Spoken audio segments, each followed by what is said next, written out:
نحمده ونصلي على رسوله الكريم أما بعد فأعوذ بالله من الشيطان الرجيم بسم الله الرحمن الرحيم ورفعنا لك ذكرك صدق الله العظيم فإن من جودك الدنيا وذرتها ومن علومك علم اللوح والقلم يا من يشفع عند حضرة طه اشفع لنا يا أوجه الشفعاء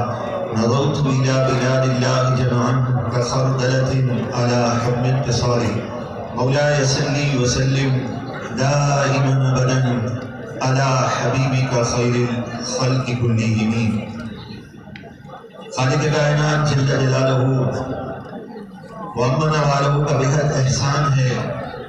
امیر المجاہدین رحمت اللہ تعالی علیہ کی خصوصی توجہات ہیں کہ وقت کا سب سے بڑا شیخ الحدیث کس انداز میں میرے امیر کے لیے اظہار خیال کر رہا تھا۔ یہ میرے رب کا کرم ہے، مصطفیٰ جان رحمت کی نظر عنایت ہے۔ تو جب ہم گرفتار تھے اور ہمیں مذاکرات کے لیے بلایا گیا، یہ وہ باتیں ہوتی ہیں، یہ وہ لمحات ہوتے ہیں جو کبھی بھلائی نہیں جاتی، خوشامد کے طور پر نہیں، تحدیث نعمت کے طور پر بتائی جاتی ہیں۔ ہمیں نہیں معلوم تھا، ہمارے امیر اس وقت تشریف لائے، میں نے فیضی صاحب سے کہا، ہماری کوئی ملاقات نہیں تھی، میں نے کہا ابھی آپ سنیے گا ہمارے امیر آ کے کیا کہتے ہیں، باخدا میں مبالغہ نہیں کر رہا، میں نے ان سے کہا ہے 4 منٹ ہو تو آپ یہاں کھڑے ہو جائیے گا، میں اس بات کو مبالغے کے انداز میں نہیں، مختصر انداز میں کہتا ہوں، میں نے کہا آپ سنیے گا وہ آ کر کیا کہتے ہیں، میرے رب کا یہ کرم ہے، میرے امیر کی یہ نظر ہے، انہوں نے آ کر میرے امیر نے سعد حسین رضوی نے یہ کہا، بات سنو، پہلی بات یہ کہی، اس شورا کے ممبر گواہ ہیں، آپ نے یہ کہا میں ناموس رسالت پر کبھی سمجھوتا نہیں کر سکتا، میں پوری زندگی جیل میں رہنے کے لیے تیار ہوں۔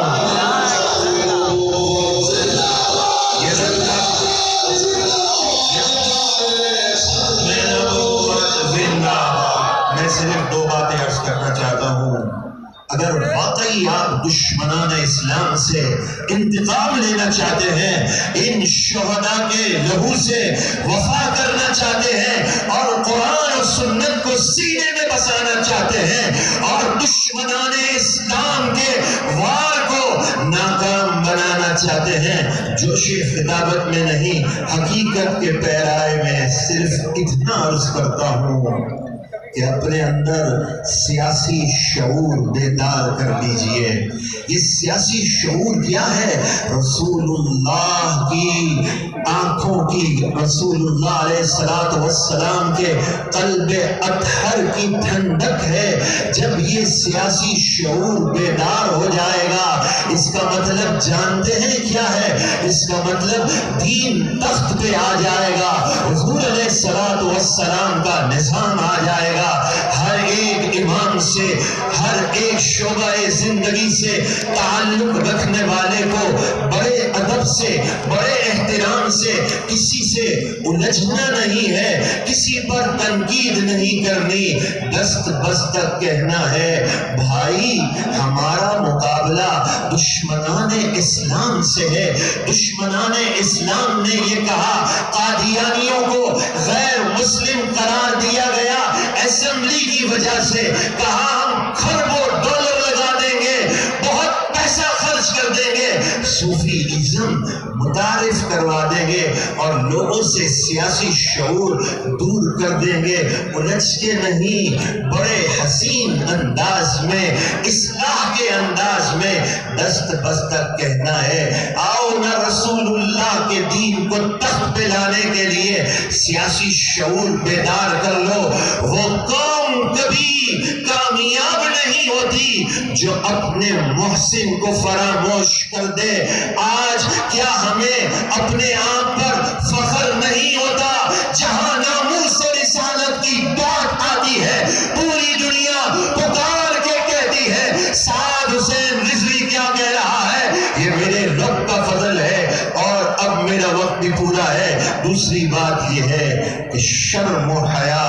زیور اسلام ہے۔ جہاں قرآن کے اندر نماز کی بات آئی، زکوٰۃ کی بات آئی، وہ اقیموا الصلاۃ و آتوا الزکاۃ، خطاب جو ہے وہ جمع مذکر کا صیغہ، اس کے اندر مؤنث شامل ہے، لیکن شرم و حیا ایسا زیور ہے جہاں شرم و حیا کی بات آئی تو فرمایا قل للمؤمنین یغضوا من ابصارہم۔ یہاں بات مکمل نہیں ہوئی، اگلی آیت میں کیا فرمایا وَقُلْ لِلْمُؤْمِنَاتِ يَغْضُضْنَ مِنْ أَبْصَارِهِنَّ۔ شرم و حیا زیور اسلام ہے۔ الحیا لا یأتی الا بخیر،